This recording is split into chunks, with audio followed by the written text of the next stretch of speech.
everyone, and welcome to my podcast, Raw in Wonderland. I'm so happy you're here with me today.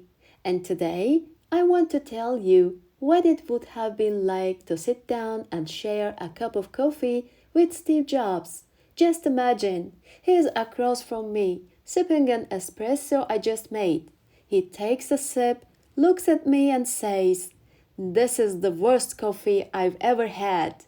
And then the next day, he might turn to a friend and say, "Ra made me the most amazing espresso yesterday."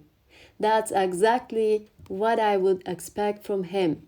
After reading and watching so much about Steve Jobs, I have come to understand that kind of duality was part of his essence. This episode is inspired by Walter Isaacson's biography of Steve Jobs.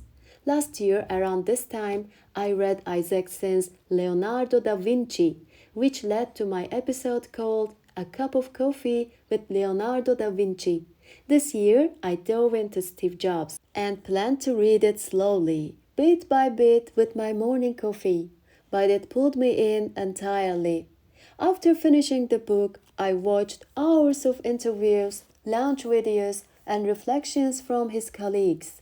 And in this episode, I want to share what truly struck me, not just the facts or technology milestones, but what resonated with me deeply. First one, the adoption wound.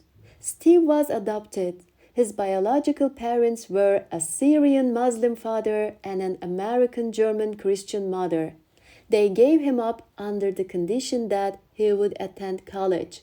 Years later, those same parents had another child, his biological sister, and they raised her. Imagine the emotional complexity of that, the sense of being unwanted, even while loved by your adoptive parents. It leaves a mark, and it stayed with him. 2. His obsession with aesthetics. For Steve, design wasn't just important, it was everything. From the hardware to software, from the chip inside the computer to the font of the screen, it all had to be beautiful. He once said, "A good carpenter doesn't use bad wood on the back of a cabinet, even if no one sees it." This obsession with beauty shaped Apple's identity. 3. The shadow side. He was often unbearable to work with. He yelled, he cried, he manipulated. He could humiliate people in meetings, but he also had the ability to inspire beyond belief, to see what others couldn't, to demand the impossible and get it. 4. Control and integration. He believed Apple should control every part of its products: hardware, software, design, distribution. That's why Apple products don't need external parts. Everything syncs beautifully because it's all made under the same vision. That vision was Steve's. 5. The emotional roller coaster. Jobs had a black and white mind. People were either geniuses or idiots. Coffee was either the best or the worst. This thinking drove him to the edges of brilliance, but also alienated many people. And yet, some, like Apple's legendary designer Johnny Ive, understood him deeply. Steve called Johnny his spiritual soulmate. 6. His unbelievable energy. From being fired from his own company, to creating Next and Pixar, to returning and saving Apple, his journey was one of passion, pain, and relentless vision. He turned his pain into power, even though it came at personal cost. 7. The health tragedy. When he was diagnosed with cancer, he refused conventional treatment at first. He believed in alternative diets and extreme fasting.